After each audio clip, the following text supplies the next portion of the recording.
CVR ఓం ప్రేక్షకులందరికీ నమస్కారం. శ్రీ ఋషిభ్యో నమః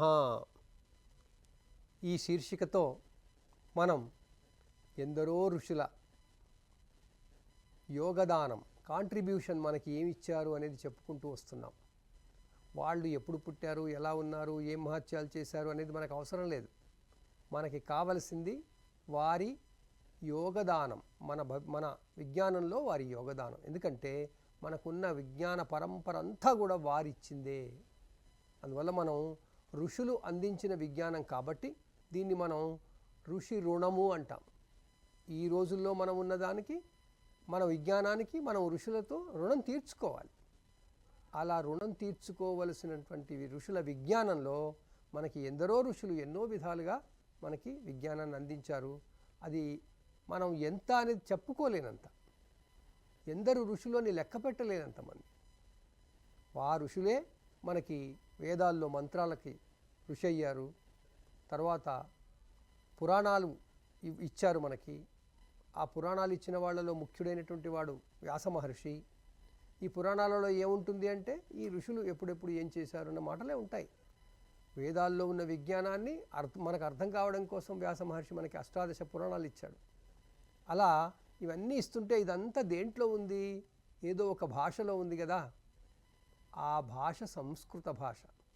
దీన్ని దేవభాష అంటారు, గీర్వాణి అంటారు దీన్ని. ఇలాంటి భాష పుట్టిన తర్వాతే మిగతా భాషలన్నీ పుట్టుకొచ్చాయి. మనం ఇప్పుడు మాట్లాడుకుంటున్న ఈ తెలుగు కూడా సంస్కృతంలోంచి పుట్టుకొచ్చిందే. అలాంటి భాషలన్నిటికీ మాత అయిన సంస్కృతం అసలు భాషగా నిలబడడానికి, ఆ భాషలో ఉన్న వ్యాకరణానికి సంబంధించిన విజ్ఞానం అంతా మనకు అందించింది పాణిని మహర్షి అంటాం. ఆ పాణిని మహర్షికి నమస్కారం చేసుకుంటూ మనం పాణిని మహర్షి గురించినటువంటి విషయాలు తెలుసుకుందాం. పాణిని మీరు ఎక్కడ ఇప్పుడు వెతికినా, గూగుల్లో వెతికినా ఒక ఆది వ్యాకరణవేత్తగా చెప్తారు. ఒక భాషకి వ్యాకరణం. భాష అంటే ఏమిటి, వ్యాకరణం అంటే ఏమిటి, దీనికి మనం కొంచెం వెనక్కి వెళ్ళి చూసుకోవాలి. మన జీవ పరిణామ క్రమంలో, అంటే ఈ భూమి మీద జీవరాశులన్నీ పుట్టుతున్న క్రమంలో, ఏర్పడుతున్న క్రమంలో మానవుడు కూడా ఒకసారి ఏర్పడ్డాడు. ఆ మానవుడు ఏర్పడిన తర్వాత జీవులన్నీ పరస్పరం తమ భావ ప్రకటన ఎలా చేసుకునేవి? ఇప్పుడు మనం మనుషులం, మనం భావ ప్రకటన ఎలా చేసుకుంటున్నాము? అక్షరాలతో, హావభావాలతో చేసుకుంటున్నాం. ఉట్టి హావభావాలతో కూడా మనం భావ ప్రకటన చేసుకోవచ్చు కదా, సైగలు అంటాం. మరి ఆ సైగల కన్నా ముందు, సైగల్లో భాష ఏం లేదుగా, మనకు ఏ భాష ఉంటే ఆ భాష అర్థమవుతుంది. అలా ఆది కాలంలో మానవులు ఈ భాషను, భావ ప్రకటన సామర్థ్యాన్ని పెంచుకున్నప్పుడు ఏం చేశారు అనేది కూడా మనకి తెలియాలి.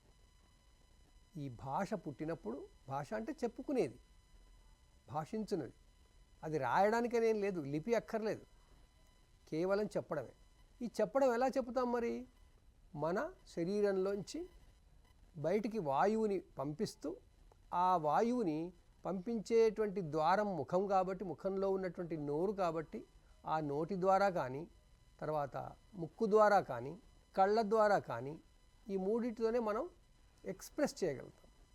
ఆ ఎక్స్ప్రెషన్ చేస్తున్నప్పుడు ఏమేమి జరుగుతుంది, ఎలా జరుగుతుంది అన్న దాని మీద రీసెర్చ్ చేసిన వాళ్ళు మహారుషులు. మన పాణిని కన్నా ముందు చాలామంది ఋషులు చేశారు ఈ పని. కానీ పాణిని మహర్షి వాళ్ళందరి పేర్లు చెప్పుకుంటూ, వాళ్ళందరి గురించి చెప్పి, తాను సమగ్రమైన వ్యాకరణ శాస్త్రాన్ని మనకు అందించాడు. ఐ ఉన్ రుక్ అన్నాడు ఆయన. ఆ ఈ ఊ ఏలు అంటాం మనం, అవి అచ్చులు. ఆ విధంగా సంస్కృతానికి సంబంధించిన విజ్ఞానాన్ని అందించడానికి మనకి పాణిని మహర్షి లభించారు. అయితే ఈ భాష ఎలా వచ్చింది? అన్ని జంతువులని మనిషి పరిశీలిస్తున్నప్పుడు మనిషి తాను కూడా ఇతర జంతువుల్లాగే అరిచేవాడు, సౌండ్స్ చేసేవాడు. కానీ మనుషులు పరిశీలన చేస్తారు కాబట్టి ఈ సౌండ్స్ ఎక్కడి నుంచి వస్తున్నాయి, ఎలా వస్తున్నాయి గమనించారు. ఇప్పుడు మనం మామూలుగా ఆలోచించిన అమ్మ అనే పదాన్ని ఎన్నో విధాలుగా పలుకుతాం. అమ్మని తన కన్న తల్లి దగ్గరికి వెళ్ళి కంఫర్ట్ గురించి ఆలోచిస్తున్నప్పుడు అమ్మతో మాట్లాడడం వేరు, మళ్ళీ ఆ అమ్మకే బాధ చెప్పేటప్పుడు అమ్మ అని చెప్పడం వేరు, ఆ సంతోషంతో అమ్మ అనడం వేరు. ఎన్ని రకాలైన భావాలతో ఉంటాయో మనం చెప్పలేం. ఆ విధంగా ఇన్ని భావాలు ఉంటాయి కాబట్టి ఇవి ఎలా చెప్పాలి అన్న దాని మీద రీసెర్చ్ చేసినప్పుడు ఋషులకి లభించింది ఏమిటి అంటే, అన్ని జంతువులు ఏవో అరుస్తూ ఉంటాయి, కానీ ఆ అరుపుల్లో కూడా తేడా ఉంటుందండి. ఆ అరుపులు కూడా మనకి వేరువేరుగా వినవచ్చు. అందుకే పక్షుల భాషా జ్ఞానం అని ఉండేది ఇంతకుముందు. ఇప్పుడు మనం అవన్నీ కోల్పోయాం, ఎందుకంటే మనం అన్నీ వదిలేసాం. మనం పరిశీలన చేయట్లేదు. ఇప్పుడు మనది మనమే చేసుకుంటున్నాం, మనది మనమే సరిగ్గా చేసుకోవట్లేదు. ఆ విధంగా మనకి మహర్షులు అన్ని జీవరాశులని అబ్జర్వ్ చేసి అవి ఎలా అరుస్తున్నాయో గమనించి, మనకి ఎక్కడి నుంచి ఈ సౌండ్స్ వస్తున్నాయి అనేది రీసెర్చ్ చేసి, మన కడుపులో నుంచి మన నోట్లో నుంచి సౌండ్స్ వస్తున్నాయని గమనించి నాభి దగ్గర నుంచి వస్తున్నాయి. అందువల్ల నాభి నుంచి శబ్దం పుడుతుంది అని పెట్టారు. ఆ శబ్దము కంఠస్వరంలోని మళ్ళీ ఆ గాత్రానికి సంబంధించిన ఆ గ్రంథులు ఉంటాయి కదా, ఆ గ్రంథుల దగ్గర వాయువుని మనం క్రమబద్ధం చేసి మాడ్యులేట్ చేస్తాం. అలా చేసిన తర్వాత వాయువుని వదులుతాం, ఆ వాయువు శబ్ద రూపంలో వస్తుంది. ఇంత సైన్స్ని వాళ్ళు గమనించి ఏ అక్షరంతో ఏమి చదవాలి, ఎలా చదవాలి అని వాళ్ళు రీసెర్చ్ చేసి మనకి ఇచ్చారు. అసలు ఆలోచించండి, ఈరోజు మనకి ఆల్ఫబెట్స్ వచ్చా అంటే ఉన్నవే వచ్చారో రాదో తెలుసు, కానీ అసలు ఆ ఆల్ఫబెట్నే పుట్టించారు వాళ్ళు. అలాంటి మహర్షులలో వ్యాకరణం చాలా ముఖ్యమైనది. ఎందుకంటే ఇష్టం వచ్చినట్టు ఆ అక్షరాలని పదాలని ఇష్టం వచ్చిన శబ్దంతో మాట్లాడితే అర్థం సరిగ్గా ఉండదు, కావాలనుకున్న అర్థం పోదు. అందువల్ల ఒక వ్యక్తి తన భావ ప్రకటనకి చేయవలసిన అనుకున్న తీరుగా అనుకున్న విధంగా ఆ మాటని ఆ ఆలోచనని బయటికి చెప్పడానికి వాడుకునేదే భాష అయింది. ఆ భాష మొదలు కేవలం వాయువుని రిలీజ్ చేసి మాట్లాడడంతోనే సరిపోయింది. ఇప్పుడు కూడా అన్ని జీవరాశులు ఆ స్థితిలోనే ఉన్నాయి, ఆ స్థాయిలోనే ఉన్నాయి. అవి కూడా పరస్పరం మాట్లాడుకుంటాయండి. అదేంటి అవి మాట్లాడుకుంటాయని మీరు గమనించండి. మీ ఇంట్లో 2-3 పిల్లులు కలుస్తాయనుకోండి, ఆ పిల్లులు చేసేటువంటి భావ ప్రకటన గమనించండి. మనకి వీధిలో కుక్కలు ఎన్నో భావ ప్రకటనలు తెలుస్తూ ఉంటాయి. సర్పాలు, పక్షులదైతే కిలకిలా రావాలంటాం మనకు దాని భాష తెలియదు కాబట్టి. సో ఈ విధంగా భాష అనేది డెవలప్ అయిన తర్వాత దాంట్లోని అక్షరాలు అనేవి చేర్చి రాయలేదప్పుడు. అక్షరమే అంతే, శబ్దం అంతే. అది వేదాలలో మంత్రారూపంలో ఉండి మళ్ళీ దానికి సంబంధించింది ఆ జ్ఞానం అది ఎంత క్రమబద్ధంగా పెడితే ఏ విజ్ఞానం వస్తుందని గమనించి ఆ పాణిని మహర్షి ఎందరో వ్యాకరణవేత్తలైన మహర్షుల వాళ్ళ విజ్ఞానాన్ని తాను ఒక దగ్గర చేసి మొట్టమొదటిసారి ఈ ప్రపంచానికి వ్యాకరణం అనే గ్రంథం ఇచ్చాడండి. ఇచ్చాడు అనగానే ఏదో ప్రింట్ చేసి ఇవ్వలేదండి. ఆయన తన శిష్యులకి చెప్పాడు, ఇది ఇలా ఉంటుంది, ఈ భాష అంటే ఇది అని. అప్పుడు భాషలన్నిటికీ ఒకటే సంస్కృతం కాబట్టి సంస్కృతంలోనే చెప్పాడు, ఒక సంస్కృత భాష గురించే చెప్పాడు. తర్వాత దానిలో నుంచి పుట్టినవి దాన్ని అనుకరించి ఉన్న భాషలన్నింటిలో అదే గ్రామర్ ఉంటుంది. అది ఆయా భాషలకు తగ్గట్టుగా మార్చుకోబడింది తప్ప ఒరిజినల్గా ఉన్న గ్రామర్ ఏమీ మారలేదు. ఆ విధంగా మనకి వ్యాకరణ విజ్ఞానాన్ని అందించిన మహర్షి పాణిని. ఈ పాణిని మహర్షి తాను వ్యాకరణం గురించి చెప్తున్నప్పుడు అసలు ఎన్ని రకాలుగా ఉంటాయి, అచ్చులు, అల్లులు, ఇవన్నీ చెప్పాడు. అదేవిధంగా మన శరీరంలోంచి వచ్చేటువంటి శబ్దాలు ఎక్కడి నుంచి వస్తాయి? కడుపులో నుంచి వస్తాయి, నాభి నుంచి వచ్చేవి కొన్ని, మన ఊపిరి తీసుకునే ఊపిరితిత్తుల్లోంచి వచ్చేవి. అంటే ఊపిరితిత్తుల దగ్గర ప్రెషర్ చేస్తే మనకు ఆ వాక్యం వస్తుంది. హమ్మ అంటాం, హయ్య, హ అనే పదం, ఆ హ అనే అక్షరం. అదేవిధంగా తాళవ్యములు, దంత్యములు, ఇవన్నీ గ్రామర్లో ఉంటాయండి. మనం ఈ రోజుల్లో గ్రామర్ చదువుకోవడమే తగ్గిపోయింది కదా. శబ్దాలు ఎక్కడి నుంచి మన శరీరం నుంచి పుడతాయి, ఇది పెద్ద సైన్స్. ఈ సైన్స్నే మనం గ్రామర్ అంటాం. ఈ గ్రామర్ తర్వాత ఉచ్చారణ మళ్ళీ ముఖ్యం, ఉచ్చరించడానికి కావలసిన సూత్రాలు. సో మనకి పాణిని మహర్షి ఈ విషయాలన్నీ అందించాడు. ఈయన చాలా పాతవాడేం కాదు. ఈయన గాంధార ప్రాంతంలో ఉండేవాడు. గాంధారము అంటే ఈనాటి ఆఫ్ఘనిస్తాన్. మీకు తెలుసో తెలియదో, ప్రాచీన విశ్వవిద్యాలయంలో చాలా పాపులర్ విశ్వవిద్యాలయం తక్షశిల అని ఉండేది. అది కూడా అక్కడ ప్రాంతంలోనే ఉండేది. పాకిస్తాన్, ఇప్పుడు పాకిస్తాన్ అంటాం. ఆ తక్షశిల విశ్వవిద్యాలయానికి పాణినితో సంబంధం ఉంది. ఆయన అక్కడ ఆ విద్యాలయం ఏర్పాటుకి, అక్కడ విద్యా బోధన విధానానికి ఆద్యుడు అంటారు. సంబంధం ఉంది ఆయనతో. అలాంటి ఆ పాణిని మహర్షి మనకి ఇచ్చింది వ్యాకరణం. ఆయన ఇచ్చిన వ్యాకరణం పేరేమిటంటే అష్టాధ్యాయి అంటారు. దాని పేరు అష్టాధ్యాయి, ఆ పుస్తకం పేరు. దాంట్లో ఆయన తాను ఈ అష్టాధ్యాయిని ఇస్తున్నప్పుడు తాను భక్తిగా అప్పటిదాకా విజ్ఞానం, ఈ వ్యాకరణ విజ్ఞానాన్ని అందించిన ఋషులందరి పేర్లు చెప్పుకుంటూ వచ్చాడు. వాళ్ళెవ్వరి పేర్లు మనకు ఇప్పుడు తెలియవు, వాళ్ళ వ్యాకరణ శాస్త్రాలు లేవు. ఈయన వ్యాకరణం మాత్రమే మన దగ్గర ఉంది. ఈ పాణిని ఇచ్చిన వ్యాకరణ సూత్రాలు అవి కేవలం కొన్ని అధ్యాయాలలో చాలా చిన్నగానే ఉంటాయి, 11 అధ్యాయాలే ఉంటాయి అవి.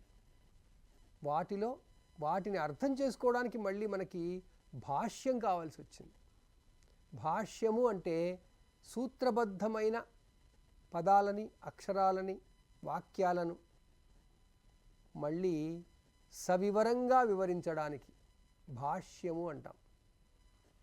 టీకా, తాత్పర్యము అనే పదాలు మీరు వినే ఉంటారు. టీకా, తాత్పర్యము అంటే ఏంటి?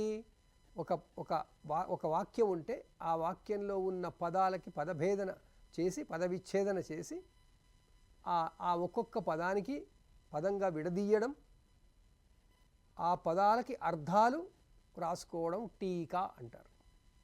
మనం వ్యాక్సిన్ అంటాం కదా, అది వేరు, ఇది టీకా. తాత్పర్యము అంటే దాని యొక్క అర్థము, ఆ రాసిన వాళ్ళు, చెప్పిన వాళ్ళు ఏం అర్థవంతంగా చెప్పారో దానికి సంబంధించింది. అంటే ముందు మనకి అక్షరాలు రావాలి, తర్వాత ఆ అక్షరాలతో అర్థవంతమైన పదాలు ఉండాలి, ఆ అర్థవంతమైన పదాలతో పాటు వాక్యాలు అర్థవంతంగా ఉండాలి. అందువల్ల వ్యాకరణము అత్యంత ప్రాధాన్యమైనది.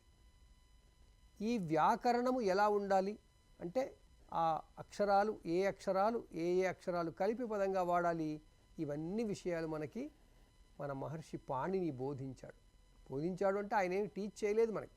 ఆయన తన సూత్రాల్లో శిష్యులకు చెప్పాడు, ఆ శిష్యులు ఆ సూత్రాలను చెప్పుకుంటూ వచ్చారు. తర్వాత ఆయన చెప్పిన అష్టాధ్యాయి వ్యాకరణ శాస్త్రానికి మరొక మహర్షి భాష్యం చెప్పారు. భాష్యం అంటే ఆ రచయిత తాను అనుకున్నది అర్థవంతంగా మరొకరు మనకి వివరించడం. భాష్యకారులు అంటారు కొంతమంది. వేదాలకి భాష్యం రాసింది ఎవరు అంటే మనకి వేదాలన్నింటికీ మొదట్లో ఎవరైనా రాశారో తెలియదు. కానీ ఈ మధ్య కాలంలో అంటే ఒక 300-400 ఏళ్ల కింద విద్యారణ్యవు అనే ఋషి రాశాడు. ఆయన మహర్షే, విద్యారణ్య స్వామి అంటాం మనం. ఎందుకంటే ఈ మధ్య కాలంలో ఒక 1000 సంవత్సరాల లోపల వచ్చిన ఋషులందరినీ మనం ముని, స్వామి అట్లా అంటుంటాం. శంకరాచార్యుడు కూడా అలాంటి ఋషే. సో మనకి విద్యారణ్యుడు అనే ఋషి ఆయన విజయనగర సామ్రాజ్య స్థాపనకి కూడా కారకుడయ్యాడు. ఆ విద్యారణ్య ఋషి మనకి భాష్యం ఇచ్చాడు, వేదాలకి భాష్యం. అలాగే పాణిని రాసినటువంటి ఈ అష్టాధ్యాయికి మనకి భాష్యం ఇచ్చిన ఋషి పేరు పతంజలి అంటాం. పతంజలి అనే మహర్షి దీనికి వ్యాకరణానికి అది ఇచ్చాడు. ఈ వ్యాకరణం ఎక్కడుంటుంది? అందరికీ వేదం ముఖ్యమైన విజ్ఞానం కాబట్టి ముందు వేదంలోనే ఉంటుంది. సో వేదంలో ఉండే మంత్రాలకి కేవలం వ్యాకరణమే ఉంటుందా అంటే మరి కాదండి. ఆ వేద మంత్రాలలో ఉన్న పదాలకి, అక్షరాలకి అర్థం ఉంటుంది. ఆ వేద మంత్రాల వ్యాకరణంతో పాటు ఉన్నప్పుడు వాటికి ఒక ఛందస్సు అని కూడా ఉంటుంది. మళ్ళీ ఛందస్సు అంటే ఏమిటి? క్రమబద్ధంగా ఆ పదాలని ఆ వాక్యాలని ఒక క్రమంలో రాయడం, ఆ క్రమం ప్రత్యేకంగా ఉండడం. అది ఆ ఛందస్సులో ఉంటే వ్యాకరణ సూత్రాలన్నీ అన్వయించుకొని ఆ ఛందస్సులో ఉంటే అది దాని అర్థం మనకి పూర్తిగా అర్థమవుతుంది. అందువల్ల అలాంటి ఛందస్సులు ముఖ్యంగా 7 ఉంటాయి. ఆ 7 ఛందస్సుల్ని మనం సూర్యుడి అశ్వములు అని చెప్పుకుంటాం. సూర్యుడికి ఉన్న 7 గుర్రాలు ఆ ఛందస్సులే అంటారు. ఆ ఛందస్సులన్నీ వేదంలో మంత్రాలకు ఉంటాయి. మనకు తెలిసిన మంత్రం సర్వసాధారణంగానే మనం వినే మంత్రం గాయత్రి మంత్రం. గాయత్రి అనేదే ఒక ఛందస్సు అండి. గాయత్రి దేవి కాదు. మన ఋషులు ఏం చేశారంటే ప్రతిదానికి దేవతా స్వరూపం ఇచ్చారు. ఆ దేవతా స్వరూపం కారణంగా వాళ్ళకి ఛందస్సును కూడా వాళ్ళు దేవతా స్వరూపంగా చేసి మనకి గాయత్రిని ఇచ్చారు. ఈ గాయత్రి ఛందస్సుని ఏర్పాటు చేసింది ఎవరు అంటే విశ్వామిత్ర మహర్షి. విశ్వామిత్ర మహర్షి గాయత్రి ఛందస్సుతో మనకి సూర్యుడికి సంబంధించిన ఆ మంత్రాన్ని మంత్రబద్ధం చేసి ఇచ్చాడు. అందువల్లది మనకి గాయత్రి మంత్రం అయింది. అలాగే అన్ని మంత్రాలకి ఛందస్సు ఉంటుంది, అన్ని మంత్రాలకి వ్యాకరణం ఉంటుంది. మన పాణిని మహర్షి వేదాలలో ఉన్న వ్యాకరణం అంతా గమనించి ఋషులు సరిచేసి ఇచ్చినటువంటిది, వ్యాస మహర్షి దాన్ని పూర్తిగా సరిచేసి ఇచ్చినటువంటిదంతా కూడా తాను చూసి తీసుకొని అదంతా అధ్యయనం చేసి మనకి సమగ్రమైన వ్యాకరణ శాస్త్రాన్ని అందించాడు. అలాంటి వ్యాకరణం తర్వాత ఛందస్సేమో మనకి ఛందస్సుకు సంబంధించిన విజ్ఞానం ఆయన ఇచ్చాడు, కానీ ప్రత్యేకంగా ఇవ్వలేదు. తర్వాత మన వేరే ఎంతోమంది ఋషులు ఈ ఛందస్సు అంటే ఏమిటి అనేది మనకి ఎక్స్ప్లెయిన్ చేశారు. ఆ ఛందస్సు, వ్యాకరణం ఇవి వేదానికి అంగములు అంటారు. వేదము అంటే అంతా మంత్రములు ఉన్నది, ఆ మంత్రములలో ప్రకృతి వర్ణన ఉన్నది అని మనకు అనుకున్నాం. ఆ మంత్రముల వర్ణన మనకు అర్థమయ్యి దాని ఫలితం మనకి రావాలి అంటే, మనం ఆ మంత్రాన్ని పూర్తిగా అర్థం చేసుకోవాలి అంటే మనకు తెలవవలసింది వ్యాకరణం, తెలవవలసింది ఛందస్సు, తెలియవలసింది ఆ మంత్ర పదాలలో అక్షరాలలో వాక్యాలలో ఉన్న అర్థం. దాని తర్వాత వాటిని ఎలా ఉచ్చరించాలి అనేది మరొకటి. అంటే ఉచ్చారణ, వ్యాకరణం, ఛందస్సు, అర్థం, ఉచ్చారణ, ఈ 4ంటికి 4 వేదాంగములు ఇచ్చాడు మనకి వ్యాస మహర్షి. అర్థం తెలుసుకోవడానికి నిరుక్తము, అది ఈ విశ్వంలో ప్రపంచంలో మొట్టమొదటి డిక్షనరీ అండి. పదాలకి అర్థాలు సంస్కృతంలోనే. ఆ విధంగా నిరుక్తము అనేది ఒక వేదాంగము, వ్యాకరణము అనేది ఒక వేదాంగము, ఛందస్సు అనేది ఒక వేదాంగము. ఈ ఉచ్చారణకు సంబంధించిన ఆ వేదాంగం పేరు శిక్ష అంటారు. శిక్ష అనగానే ఏదో పనిష్మెంట్ కాదండి. శిక్ష అంటే అధ్యయనం. శిక్షక అంటారు హిందీలో. మనం అధ్యాపక అంటాం అంతే, టీచర్ని బోధకులు అంటాం, వాళ్ళు శిక్షకులు అంటారు. శిక్షక అంటే చేసేది చెప్పేవాడు, ట్రైనర్ అంటాం. మనం ట్రైనర్ని శిక్షకుడు అంటాం. ఆ శిక్ష, ఆ విధంగా మనకి 4 వేదాంగములు, ఇవన్నీ కలగలిపి దాన్ని వాడుకోవడం ఎట్లా? మాన్యువల్ కావాలి కదా, ఆ మాన్యువల్ని కల్పము అంటారు. సో మనకి ఈ విధంగా 5 వేదాంగాలతో మనం వేదంలో ఉన్న విజ్ఞానాన్ని అర్థం చేసుకుని వాడుకొని ప్రయోజనం పొందవచ్చు. కానీ అసలు ఈ మంత్రాలు దేని గురించి ఉన్నాయి? మళ్ళీ అది ముఖ్యమే. అది ఏమిటో అనేది, అంటే మనం దేన్ని చూస్తాం మంత్రాలు చదివితే, ఏది అర్థం చేసుకుంటాం అనేది వెళితే దాని పేరే జ్యోతిస్సులు అంటారు. జ్యోతిష శాస్త్రం ఒక వేదాంగం. దాంట్లో జ్యోతిస్సులకు సంబంధించిన విజ్ఞానం అంతా ఉంటుంది. అది వేదంలో ఉన్న జ్యోతిషులకు సంబంధించింది కాబట్టి మనం దాన్ని వేదాంగము అంటాము, వేద విద్య అంటాము. జ్యోతిషానికి మళ్ళీ ఎందరో ఋషులు ఉన్నారు, నిరుక్తానికి 2-3 ఋషులు ఉన్నారు, ఛందస్సుకి 2-3 ఋషులు ఉన్నారు, వ్యాకరణానికి పాణిని మహర్షి ఉన్నాడు. ఆ వ్యాకరణం, పాణిని మహర్షి అందించినటువంటి ఆ వ్యాకరణాన్ని మనం ఈ రోజుల్లో నేర్చుకోవడం కూడా ఇబ్బంది ఏం కాదు. చాలా సంస్కృతం నేర్పే బోధకులందరూ సంస్థలన్నీ కూడా అష్టాధ్యాయి పాణిని కోర్స్ అని చెప్తాయి. సంస్కృతం నేర్చుకోవడం చాలా సులభం. ఇప్పుడు అష్టాధ్యాయి ద్వారా ఆయన వ్యాకరణం ఎంత సింప్లిఫై చేశాడు. ఆయన చాలా కాంప్లికేట్గా సంక్లిష్టంగా ఉండే వ్యాకరణాన్ని అంతా కూడా చాలా సింప్లిఫై చేసి చెప్పారు. చిన్న చిన్న సూత్రాల్లో చెప్పారు, మనకి ఈజీగా గుర్తుండేవి.